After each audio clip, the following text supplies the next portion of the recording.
여러분 안녕하십시오. 이신근입니다. 예수의 산상설교 해설. 오늘은 그 7번째. 화평케 하는 자는 복이 있나니 저희가 하나님의 아들이라 일컬음을 받을 것이며, 마태복음 5장 9절의 말씀을 해설해 드리겠습니다. 인류가 이 땅에 언제부터 출현했는지는 인류학자, 고고학자들이 말하겠지만, 인류가 이 땅에 존재한 이래, 그리고 동물의 세계를 보더라도 도대체 전쟁이 없던 시절이 있었겠는가, 그런 질문을 갖게 됩니다. 인간은 생존 경쟁을 위하여, 그리고 자신의 욕망을 실현하기 위하여 다양한 방법으로, 다양한 목적으로 수많은 싸움과 분쟁과 전쟁을 일으켜 왔습니다. 오늘날도 도처에서, 곳곳에서 나라와 나라 사이, 종족과 종족 사이, 그리고 아직도 남자와 여자 혹은 어른과 젊은이, 이념과 이념, 서로 다른 욕망들이 부딪히며 싸우며, 또 그 분쟁 속에서도 종교도 결코 예외가 아니라 때때로는 그 분쟁을 부추기도 하고 분쟁을 더 자초하는 그런 일이 허다 했음을 우리는 알 수가 있습니다. 정말로 전쟁은 불가피한 것이고 필요한 것이고, 정말 평화는 허망한 꿈이고 이룰 수 없는 인간의 미래의 유토피아인가. 그렇다면 우리는 자녀들에게 평화롭게 살아가는 법을 가르치기보다는 어떻게 하면 전쟁을 효율적으로 잘 수행하고 전쟁에서 잘 이기고 살아남는 법을 가르치는 그런 기술을 길러야 할 것입니다. 사실 오늘날 우리의 모든 삶이 이들처럼 전쟁 기술을 가르치는 하나의 과정이 되지 않았나, 그렇게 의심이 들곤 합니다. 과거의 공부도 어떻게 보면 입시전쟁이라는 그 전쟁에 이겨 살아남기 위한 전쟁이 아니겠습니까? 오늘날 범죄와도 전쟁한다고 한다는데, 그것은 우리가 바람직하다고 할 수 있지만, 출근 전쟁, 출근도 하나의 그냥 전쟁과 같은 그런 모습을 겪고 있습니다. 우리는 온통 모든 삶이 경쟁이요 전쟁이라는 그런 의식 속에서, 또 그런 실제적인 현장 속에서 치열하게 살아가고 있음을 볼 수 있을 때, 전쟁은 불가피하고 싸움은 반드시 일어나야 하는 것으로 이해할 수밖에 없다는 그런 슬픈 결론에 도달하기가 쉽습니다. 그러나 성경은 전쟁이, 싸움이 하나님이 원하시는 영원한 창조의 질서가 아니라는 것을 말하고 있습니다. 동물의 싸움은 창조 질서의 한 부분일 수 있겠지만, 인간 간의 싸움은 결코 창조 질서가 아니라고 성경은 말하고 있습니다. 구약 성경의 에덴 동산을 우리가 물론 역사적으로, 사실적으로 이해하기는 어렵지만, 어쨌든 태초에 인간, 우리의 조상들은 화평하게, 평화롭게 그렇게 살았다는 것을 기억해주는 하나의 중요한 성서 기저이죠. 에덴 동산에는 애초에 아무런 전쟁과 싸움과 분쟁이 없었다고 말합니다. 인간이 타락하고 범죄한 결과로 형제간에 살인이 일어나고, 이제는 이웃 간에, 국가 간에, 민족 간에 치열한 피투성이의 전쟁이 일어났다고 성경은 우리에게 알려주고 있습니다. 오늘도 과거에 비해 결코 평화로운 시기라고 말할 수가 없습니다. 지금 곳곳에서 아직도 분쟁이 그치지 않고 있고요. 특히 미국에서 얼마 전에 일어난 9.11 테러 사건 때문에, 그 이후로 지금 특히 중동 지역은 여전히 많은 테러와 전쟁이 일어나고 있고, 또 지금 여러 가지 형태로 각 나라마다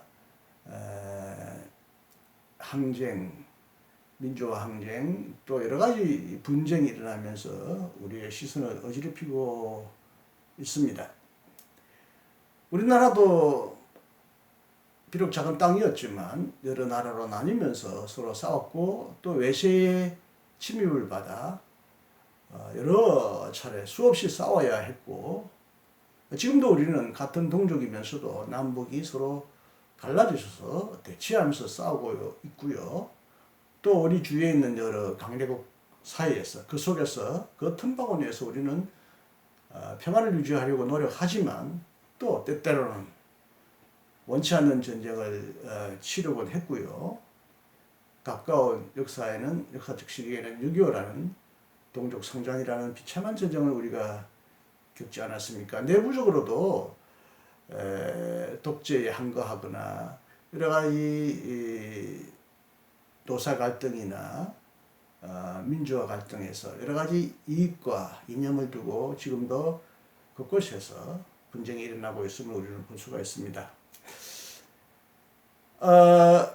부부간에도 우리가 정말 화평하게 살고 아름답게 살아야 하지만 부부간의 싸움도 점점 많아져서 이혼하는 횟수가 늘어나기도 하고요.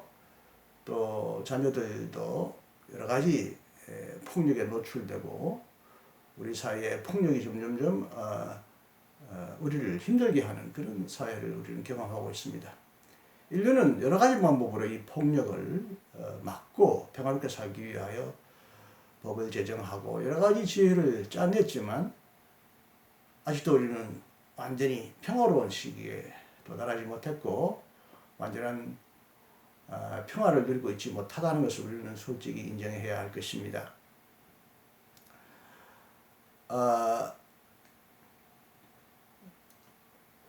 그러므로 우리는 그리고 하나님의 백성도 옛부터 이 땅에 참된 평화가 이루어지기를 실현되기를 갈구해왔고 평화 실현을 위하여 수많은 사람들이 몸을 바쳐왔습니다.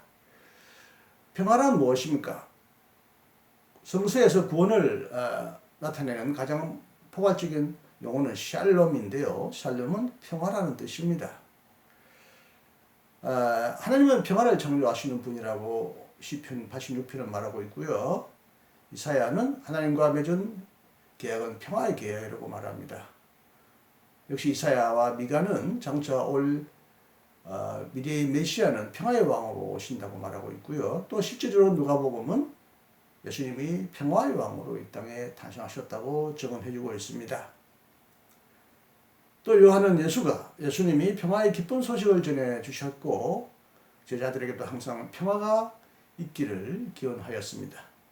제가 처음부터 안녕하십니까 라고 아니고 안녕하십시오 라고 인사한 것은 비교적 최근의 일인데 예수님께서 부활하신 이후에 두려움과 걱정에 떨고 있던 제자들에게 나타나실 때마다 너희들에게 평강이 있을지어다 라고 말씀하셨는데 이것은 역시 유대인이었던 예수님이 유대인의 관습대로 사람들에게 샬롬이라고 인사했던 그런 형태를 여전히 계승하신 것이 아니겠는가 생각합니다. 너희에게 평안이 있을지어다. 그래서 이것을 저는 우리나라 말로 안녕이 있을지어다 라고 하면 문장이 기니까 안녕하십시오. 이렇게 표현하고 있습니다. 여러분 잘 아시다시피 십자가의 의미는 다양하지만 십자가가 갖는 또 중요한 의미 중에 하나는 화해입니다.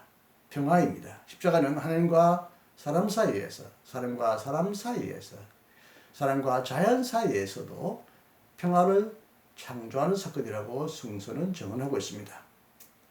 평화는 혹은 화평은 성령의 은사 중에 하나이고요. 하나님의 영이신 성령은 우리에게 화평을, 평강을 주시는 분으로 오십니다.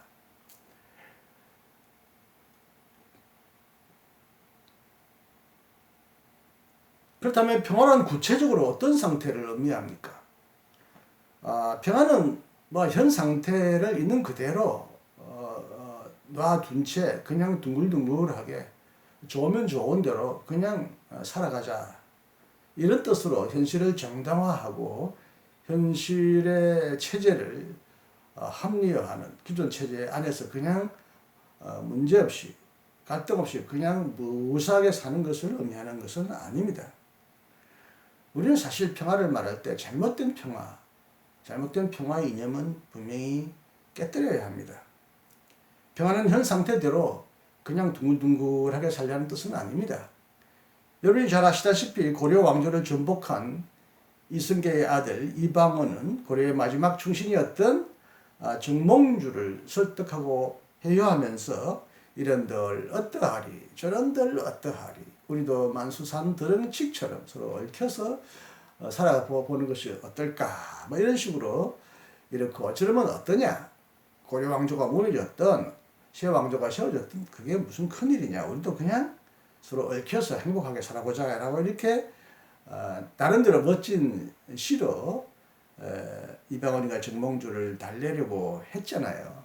그때 유명한 정몽주는 이 몸이 죽고 100번 고쳐 죽어도 나는 님 항암 일편단심 변하지 않겠다. 그렇게 고백했고 결국에는 이방원의 철퇴를 맞아서 불행하게 죽음을 맞이할 수밖에 없었는데요. 이처럼 평화는 주어진 현실, 기존 현실을 있는 그대로 받아들이고 좋은 게 좋다. 서로 사이좋게 그냥 어울리면서 살아가자 이런 뜻이 아니죠. 진리와 정의를 바탕으로 하지 않는 그런 평화는 참된 평화라고 할 수가 없습니다. 그냥 현실을 그대로 인정하자는 것은 악한 권력자의 편을 들어주고 불리한 현상을 그대로 두둔하고 합리화하는 잘못된 결과로 이어지기가 쉽습니다. 성경에서는 언제 평화가 이루어진다고 말합니까? 진리가 이루어지고 무엇보다도 하나님의 정의가 이루어질 때 하나님의 진리와 질서, 정의가 가득 찰 때 만물의 질서가 가득 차고 이루어질 때 참된 평화가 온다고 말합니다. 그래서 예수님도 거짓 평화주의자들에게 매우 날카롭게 이렇게 말합니다. 내가 세상에 평화를 주러 온 줄로 생각하지 말아라. 평화가 아니라 칼을 주러 왔다. 예수님은 모든 사람이 평화롭게 살기를 원하셨고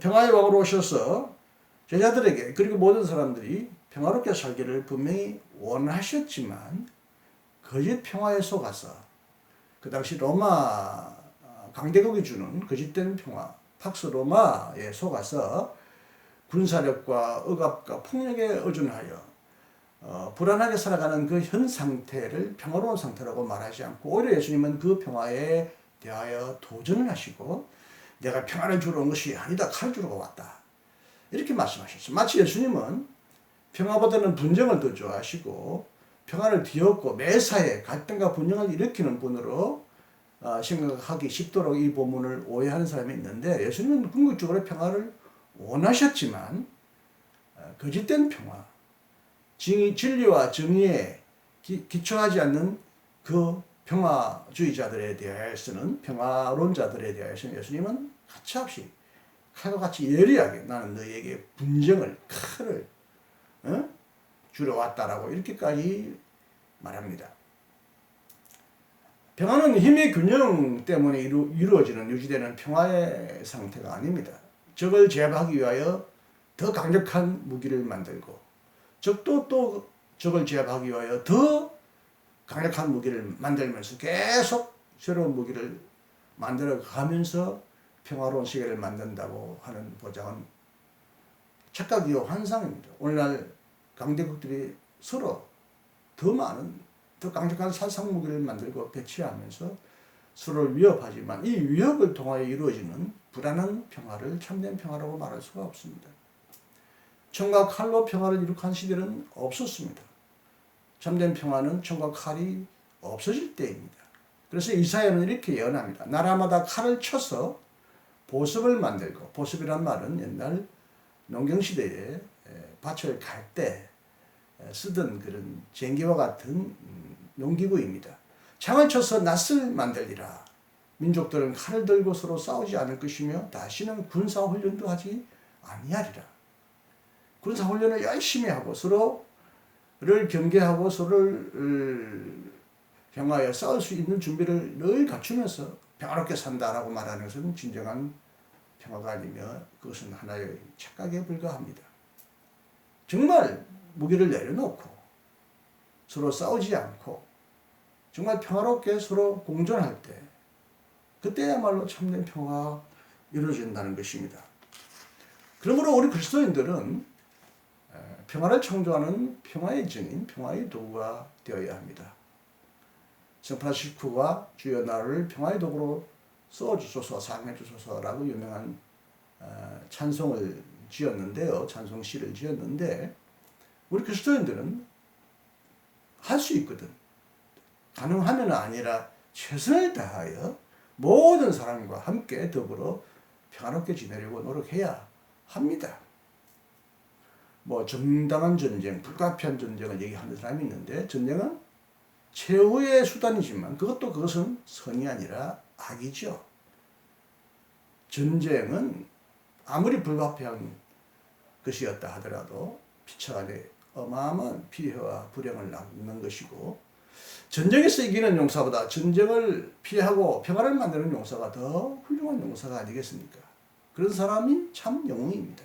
전쟁에서 수많은 사람을 이기고 승리한 그런 자가 영웅이 아니라 전쟁을 피하고 모든 사람이 평화롭게 살도록 만들어가는 사람이 참 영웅이요, 참 지도자요, 우리가 바라는 참 메시아, 참 구세주도 그런 분이 아니겠습니까? 평화는 하나님이 주시는 선물입니다. 평화, 위로부터 내려오는 참된 평화, 세상에 줄 수 없는 평화, 이것은 하나님이 주시는 놀라운 평화입니다. 그러나 이 선물은 인간이 이 선물을 받고 그대로 간직하는 것이 아니라 이것을 활용함으로써 더 많은 사람들이 이 평화를 누리도록 그리스도인들도 인간도 최선을 다해야 합니다. 유대교의 랍비는 이 그림에 보듯이 냄비를 평화를 만드는 자, 평화롭게 하는 자를 비유했습니다. 이 냄비는 보통 불을 밑에서 떼서 음식을 끓이기 위해 사용하죠. 야외에서 이렇게 이제 캠핑하는 모습으로 냄비를 이제 막대 위에 걸어놓고 밑에 불을 떼고 음식을 이제 만드는데요. 여러분 잘 아시다시피 물과 불은 서로 조화할 수 없는, 화합할 수 없는 적대적인 요소요, 상극을 이루는 요소입니다. 물과 불은 서로를 죽입니다. 물은 불을 끄고요, 불은 물을 말려버립니다. 이 둘은 서로 영원한 원수처럼 보입니다. 그러나 냄비에 물을 올려놓고 밑에서 불을 떼우면 서로 싸우지 않는데 이 불이 물을 데워서 물을 더 효율적으로 만들고 더 아름답고 더 건강하게 만듭니다. 이처럼 서로 대적하는 요소가 중간에 어떤 냄비라는 형태를 통하여 서로 협력하고 협동함으로써 서로 다르지만 대적하지만 평화롭게 하나의 목적을 위하여 봉사하듯이 우리 그리스도인들도 이 땅에서 으르렁거리는 수많은 야수와 같은 원수들 사이에서 한 편을 무조건 들고 싸움을 부추기거나 전쟁을 부추기기보다는 둘 사이에서 평화의 도구로 서로 둘 사이를 중재하고 평화롭게 서로 협력하도록, 그래서 더 이상 싸우지 않도록 만들어가는 그런 건설적인 평화의 사도, 평화의 사람이 되어야 합니다. 예수님은 우리로 하여금 바로 이렇게 평화의 길로 인도하시고 평화의 사도가 되기를 원하십니다. 이사야도 하나님을 나라 사이의 분쟁을 조정하는 자라고 그렇게 불렀습니다. 그리고 시편 86편은 하나님을 정의와 평화가 입맞추게 하시는 분이라고 말하고 있습니다. 하나님이 가시는 발자취마다 평화가 뒤따른다고 합니다. 평화의 왕으로 오셨고 이 땅에 평화를 이루려고 하시고 거짓 평화를 깨뜨리고 참 평화를 이 땅에 실현하려고 노력하시고 스스로 그의 죽음을 통하여 평화와 화해를 실천하신 예수님의 가르침과 행함을 본받아 우리 그리스도인들은 최선을 다하여 가급적 끝까지 참된 평화, 하나님의 나라가 평화의 나라라고 한다면 이 평화의 나라를 이루려고 기도하고 노력하고 그렇게 매일매일을 헌신해야 하는 것임을 이 본문을 통하여 우리는 꼭 깨닫게 됩니다. 오직 평화롭게 하는 자만이 하나님의 아들입니다. 평화를 깨뜨리는 자는 하나님의 아들이 아니라 마귀의 자식이요 이 땅의 사악한 권력의 자식들입니다. 우리는 사탄의 자식, 마귀의 자식, 악한 권세의 종이 아니라 하나님의 아들입니다. 하나님의 아들로서 평화를 이루라는 하나님의 크신 그리고 예수님의 위대한 분부를 받았습니다. 여러분, 우리가 산 곳곳마다 아직도 많은 분쟁과 갈등이 존재합니다. 그리스도인들은 이 갈등을 잘 조정할 뿐만 아니라 때때로는 불가피한 갈등을 일으킨다 하더라도 거짓 평화에 대하여 불의한 체제에 대항하여 분쟁을 일으킨다 하더라도 궁극적인 목적은 평화입니다. 분쟁을 위하여 분쟁을 일으켜서는 안 될 것입니다.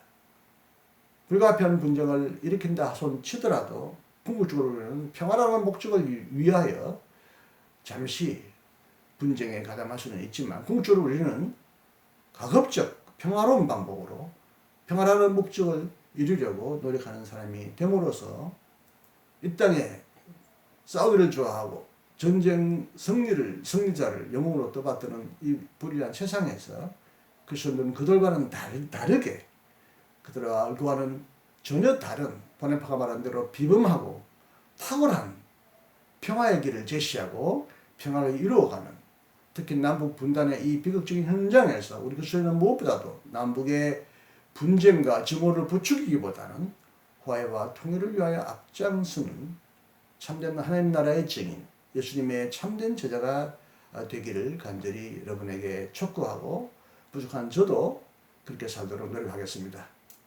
여러분, 평화롭게 하는 자는 하나님의 아들입니다. 오늘도 하나님의 아들로 평화를 위하여 살아가시는 여러분이 되시기를 간절히 부탁드리면서 부족한 이 강의를 맺습니다. 여러분 평안하십시오. 안녕하십시오. 감사합니다.